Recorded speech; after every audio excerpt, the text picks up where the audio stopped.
Hello. How are you today? Today's story begins with a moment of pure shock and pain. A young, pregnant wife was in the throes of early labor, the cramps so severe she could barely stand. She called her husband, expecting him to rush home, but all she received was cold indifference.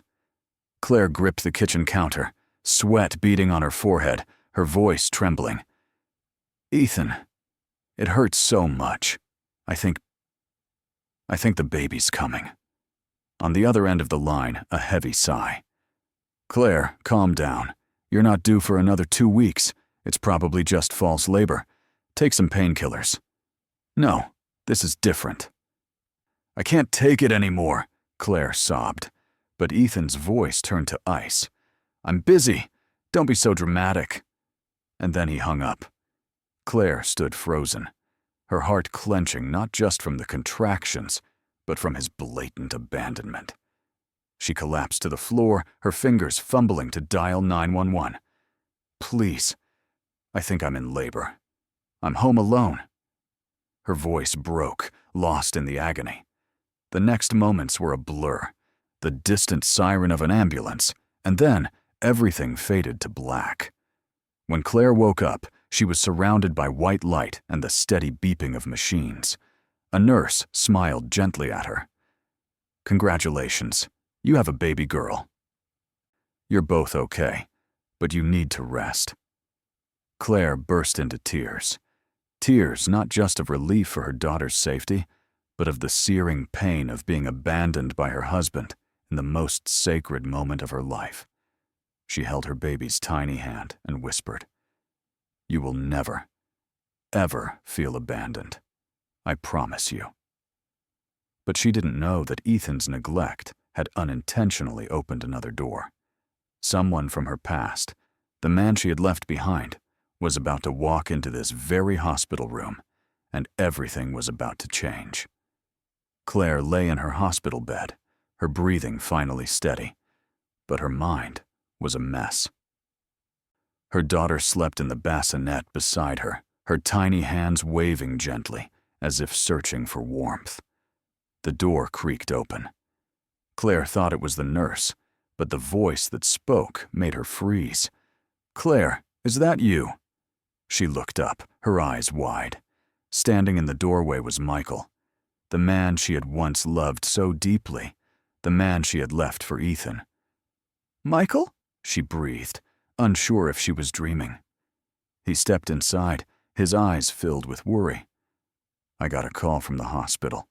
They mixed up the numbers, called me thinking I was your husband. When I heard your name, I couldn't believe it, but I came right away." Claire's heart hammered against her ribs. The past came rushing back. Simple, happy days before Ethan had swept her off her feet with his flashy promises. She turned her face away, her voice choked with emotion. "You shouldn't be here." Michael shook his head. "No, I have to be.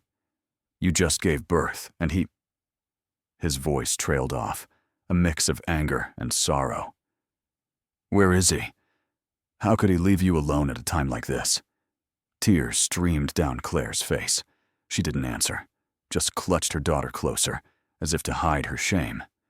Michael sat down beside the bed, his voice softening.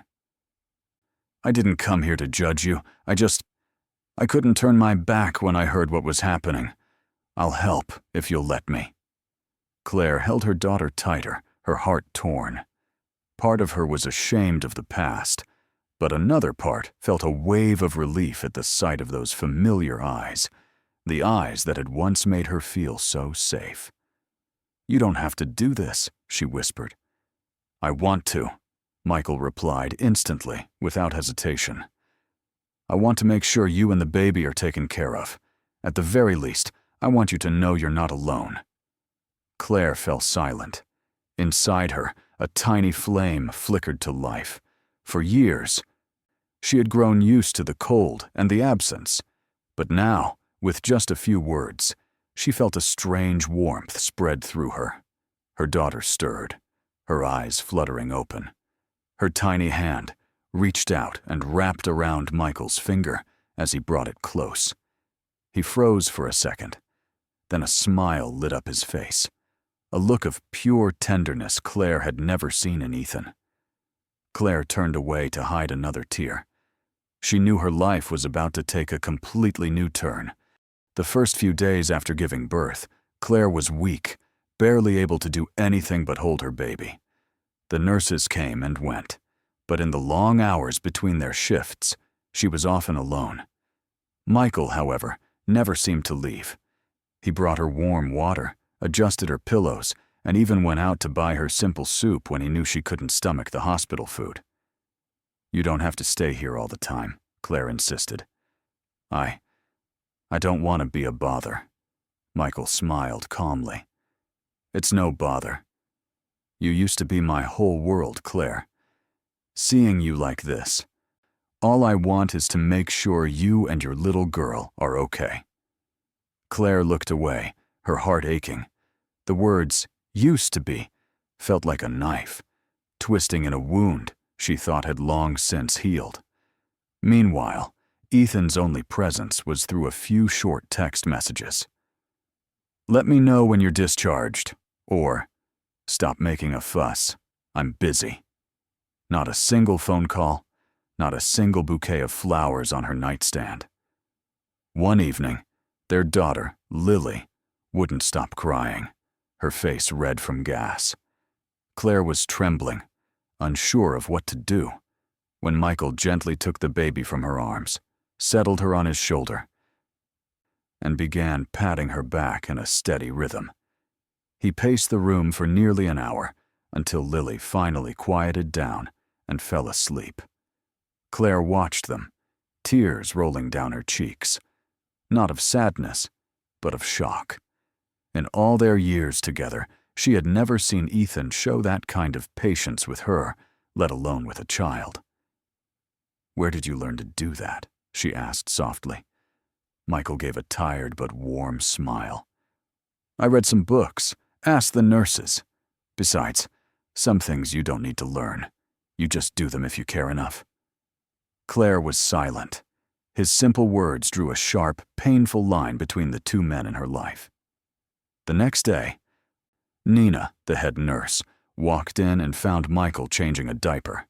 She chuckled and shook her head. "You don't see that every day. He's a keeper, Claire. You're a lucky woman." Claire blushed and looked down at her baby. But the nurse's words struck her like another blow. She was being called lucky when her actual, legal husband was nowhere to be seen. That night, as Michael dozed in a chair, Claire stared up at the ceiling. For the first time in years, she felt cared for, protected. And the most beautiful and painful part of it all was that this care was coming from the man she had once thrown away. Late that night, with Lily asleep, the hospital room was quiet except for the steady rhythm of the heart monitor. Claire lay facing the window, the streetlights casting faint stripes across the blinds. Memories flooded back, as clear as if it were yesterday. Back in college, she and Michael had been inseparable. He was quiet, thoughtful, and always dependable. Claire used to think she was the luckiest girl in the world to have someone who always listened, who always put her first. Then Ethan appeared. He was Michael's classmate and his complete opposite. Charismatic, charming, and full of promises of a glamorous future. Claire was young, eager for excitement, and easily swept away. She remembered the night Michael got his first job. He took her to a small diner to celebrate. He pulled a small velvet box from his pocket and, with trembling hands, opened it to reveal a simple ring. "I want to spend my life with you." Claire was speechless, but in her mind, she heard Ethan's laughter, his words echoing. "You deserve more than this. Exotic travel, a big house, fancy parties. Michael is all about saving. Is that the life you want?" The comparison haunted her. She looked at the simple ring, then at Michael's hopeful eyes.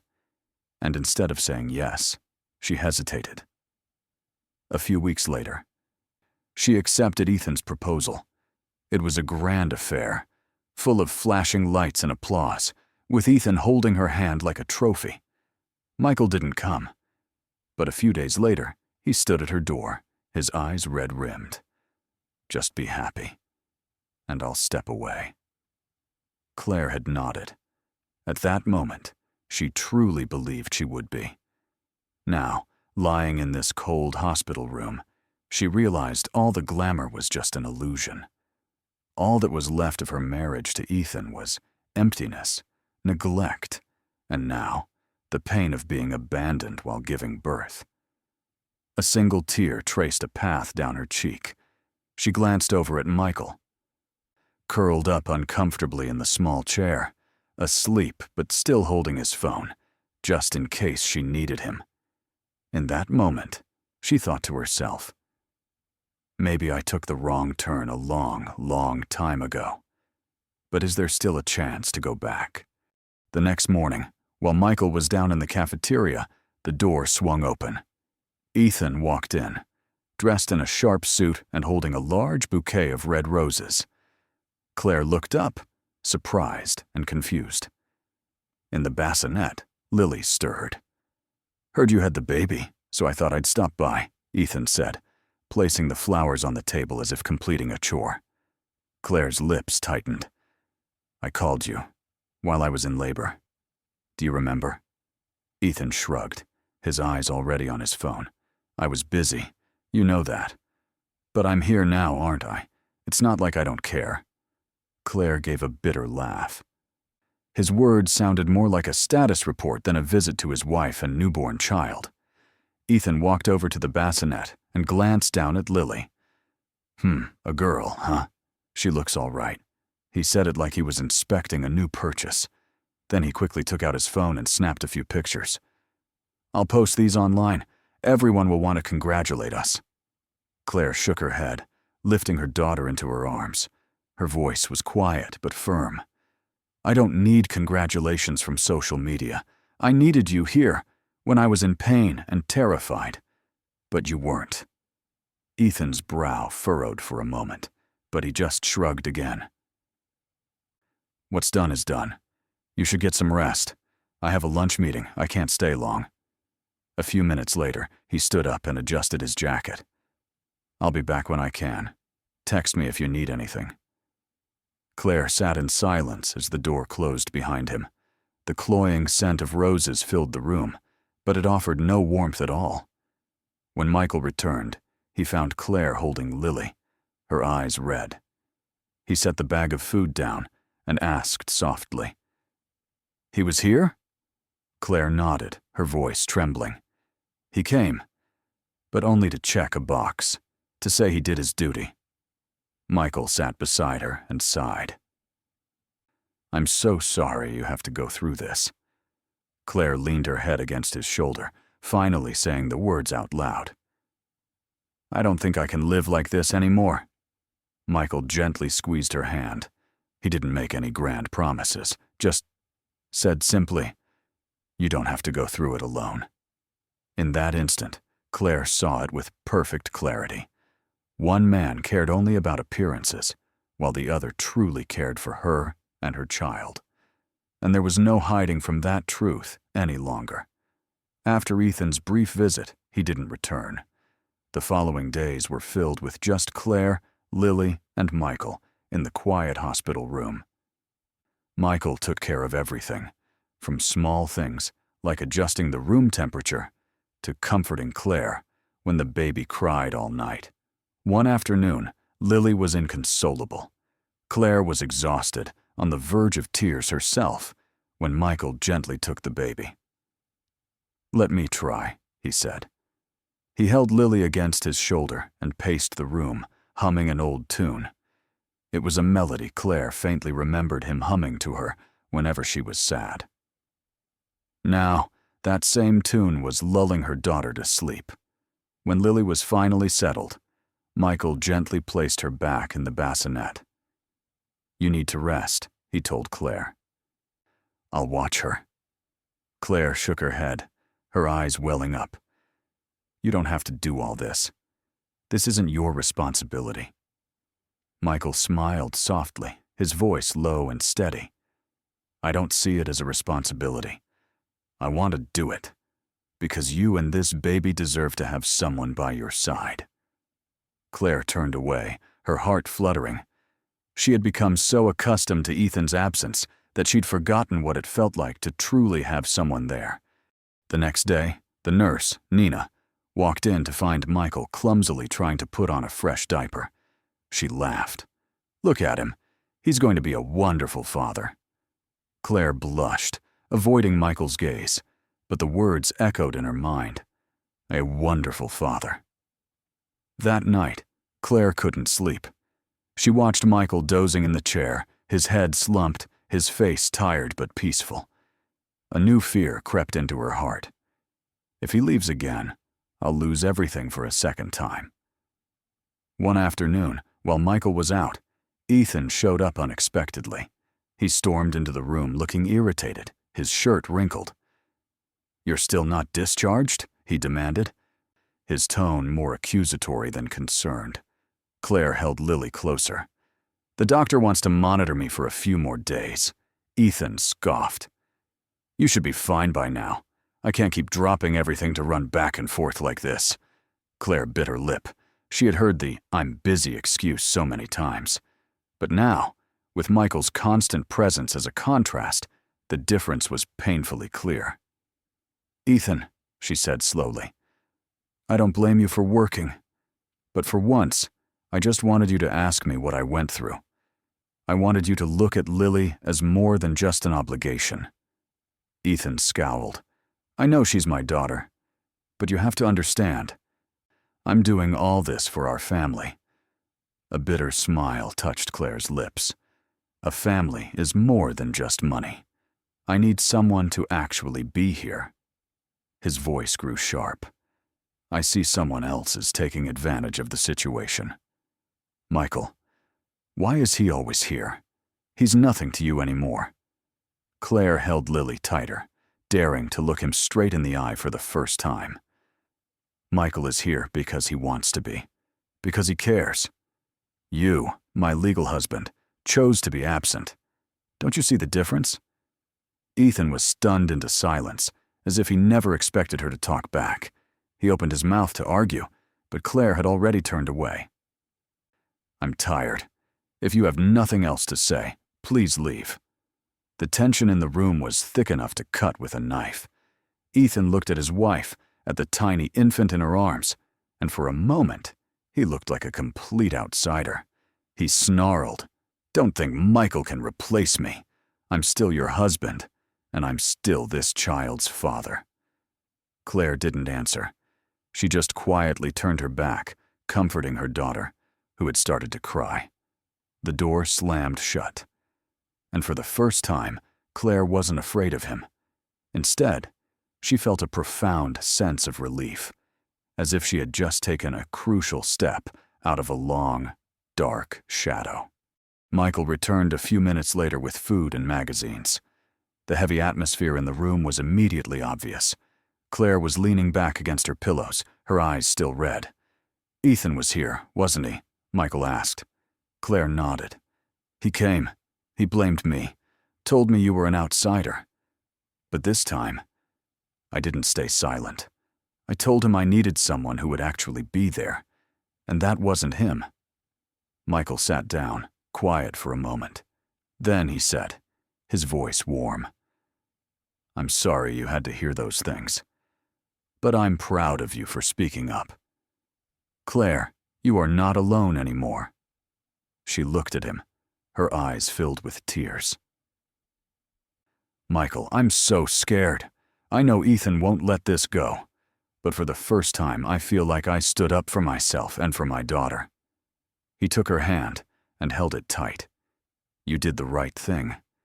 He may be the biological father, but being a real father is different, and I won't let you face him alone." The room was quiet for a long moment. Claire placed Lily in the bassinet and turned back to Michael.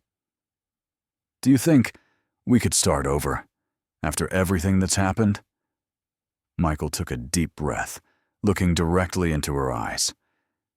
"I never stopped thinking about you. For the past 5 years, I tried to forget, but I couldn't. And when I saw you like this, I just knew I still wanted to be with you, not because of the past, but because of right now. Because of you and Lily." Claire's hands trembled. "I made the wrong choice. I left you for something I thought was love, but it was just an illusion. I don't know if I deserve a second chance." A gentle smile touched Michael's lips. "Claire, everyone makes mistakes. What matters is what you want now. If you want a real family, I'm ready." Claire looked at her sleeping daughter, then back at Michael. In that moment, she saw a different future, not glamorous or flashy, but full of warmth and care. And for the first time in a very long time, she wasn't afraid. The day of her discharge finally arrived. Ethan hadn't called or texted. Michael walked in, holding a brand new car seat. He smiled. "I have everything ready. If you'll agree, I'll take you and the baby to my place. It's safe there, and you'll be taken care of."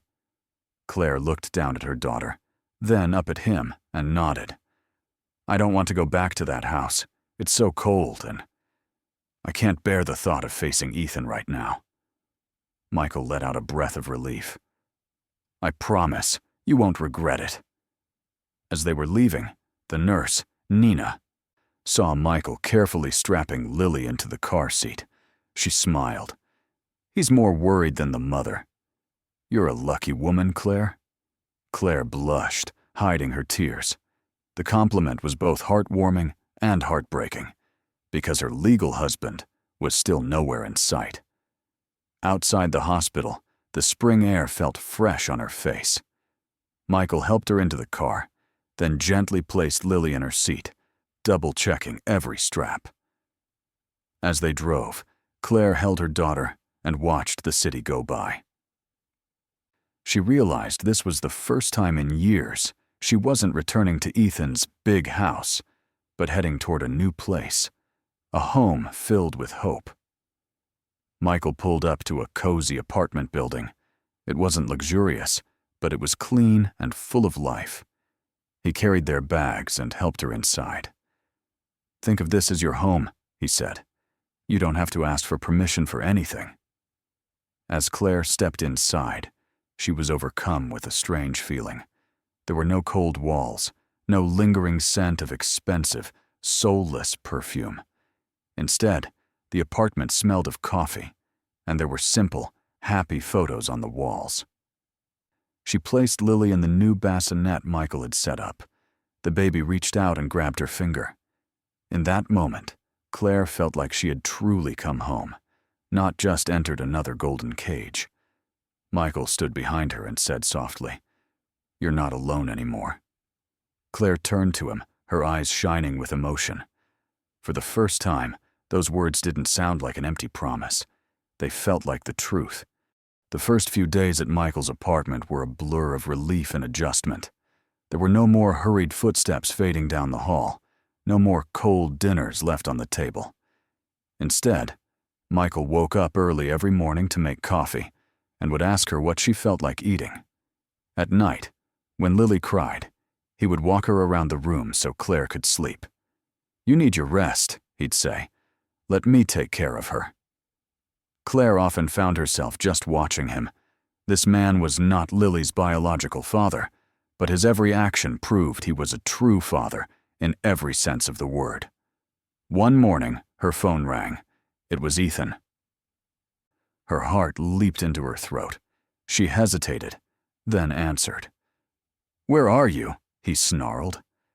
Claire took a breath. "I'm with Michael. Me and the baby." A short, cold laugh came from the other end. "He's involved again." "Claire, do you really think this is a good idea? Taking my daughter to his house?" "I don't trust you anymore," she replied, her voice steady. "You weren't there when we needed you most. Michael was." Ethan's voice rose. "You're going to regret this. I'm your husband, and I'm her father. You have no right to take her away." "You have the right to call yourself a father," Claire said slowly, "but you never once acted like one. From now on, I'm going to protect my daughter from your indifference." She hung up and sat in silence. Michael walked over and placed a hand on her shoulder. "He's not going to give up easily. But don't worry. I won't let him scare you." Meanwhile, across town, Ethan slammed his phone down on his desk, startling his coworkers. His face was red with fury and humiliation. He wasn't used to being cast aside, especially by the woman he'd won from Michael. He clenched his fists. Michael, does he really think he's won this time? A few days later, the doorbell rang. It was Ethan. He stood there, his tie loosened, his face a mask of fury. Claire took a deep breath and opened the door, leaving the security chain on. "What are you doing here?" she asked calmly. He leaned against the doorframe. "I'm here to see my wife and my daughter." "You can see her," Claire said, holding Lily tight. "But you are not coming in. This isn't your place anymore." Ethan sneered. "You think Michael can replace me? Don't be naive, Claire.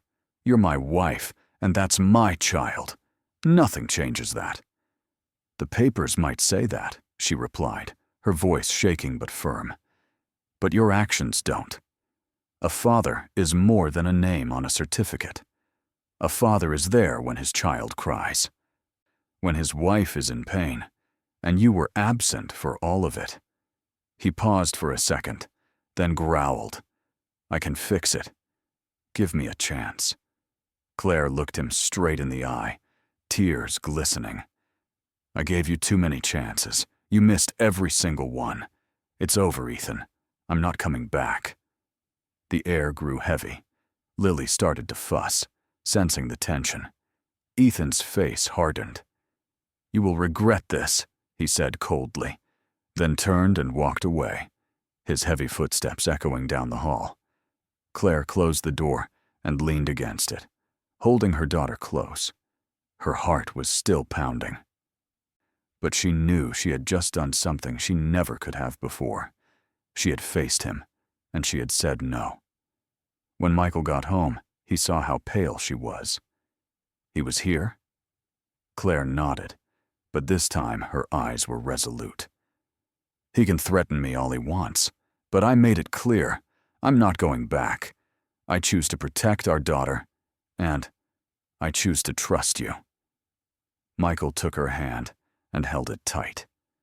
In that moment, they both knew a new path had opened up, and they would walk it together. Weeks turned into months.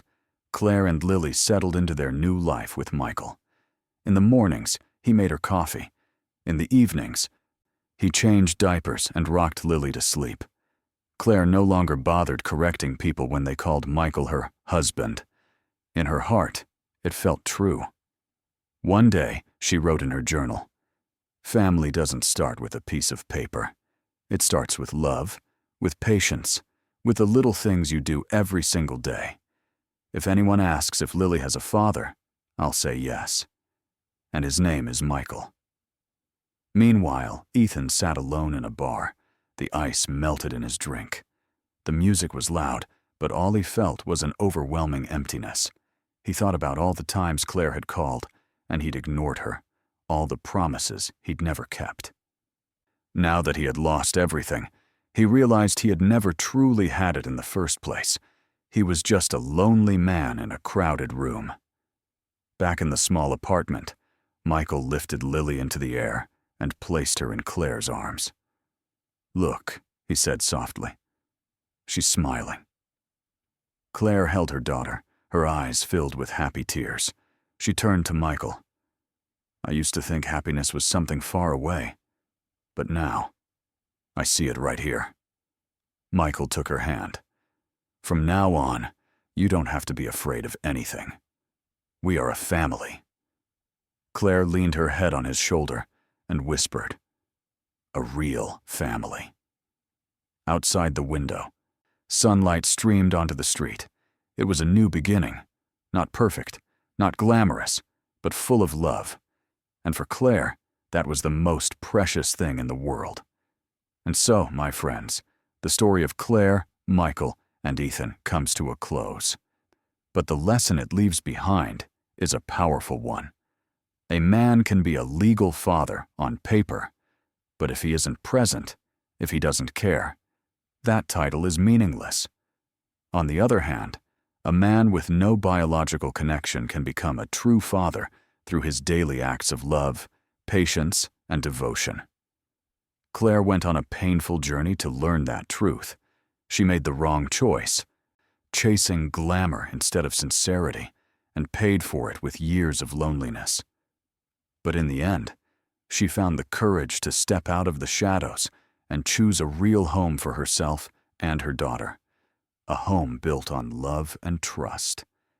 As for Ethan, he didn't lose everything because it was stolen from him. He lost it because of his own selfishness. Sometimes, what we fail to cherish, we are destined to lose. And Michael proved that true love doesn't fade with time. It can be buried, but it waits. And when given a chance, it can become the foundation for a whole new family. This story teaches us a simple lesson. A family isn't built on words or formalities. It's built on love and responsibility. That is what truly holds us together, and that is what brings us true happiness.